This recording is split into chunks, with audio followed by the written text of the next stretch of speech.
Expliquen que fa molt de temps, en el Pròxim Orient, un home va quedar vidu i va haver de cuidar les seves dues petites filles, ell sol.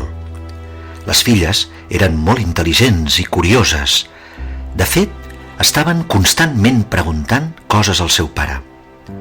Ell responia amb molta paciència, però va arribar un dia que el pare de les noies es va veure incapaç de respondre a les complicades preguntes de les filles i va decidir enviar-les una temporada amb l'home més savi de la contrada, un avi que vivia dalt d'una gran muntanya. Les filles van preguntar al savi moltes coses i ell semblava tenir resposta per a tot. Per què les estrelles no cauen? Per què el mar va i ve? Per què no veiem la lluna durant el dia?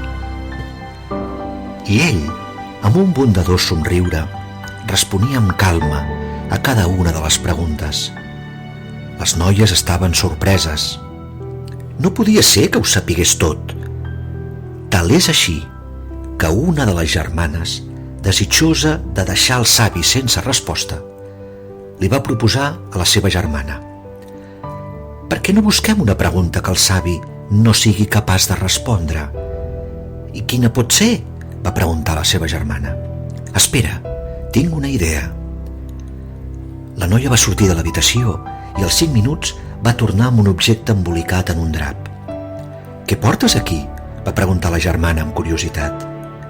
Llavors, la noia va destapar el que hi havia sota el drap i va deixar veure una bonica papallona blava. «Oh, que bonica!», va exclamar la seva germana. «Però quina pregunta li farem al savi?» «Veuràs, anirem a veure'l i sostindré la papallona amb la meva mà. Li preguntarem: què creus que tinc a la mà? Una papallona viva o una papallona morta? Si ell respon que està viva, estranyaré la mà sense que se n'adoni i així la papallona estarà morta quan l'obri i no l'haurà encertat. Si respon que està morta, la deixaré lliure i el savi tampoc l'haurà encertat». «Que llesta que ets, germaneta!», va dir entusiasmada la seva germana. Així que les germanes van córrer a veure el vell savi. A l'arribar, la noia li va fer la pregunta que havien acordat. «Tinc una pregunta per tu, gran savi. Què creus que tinc a la mà? Una papallona viva o una papallona morta?» El savi la va mirar fixament i va respondre serenament: «Tot depèn de tu. Està a les teves mans».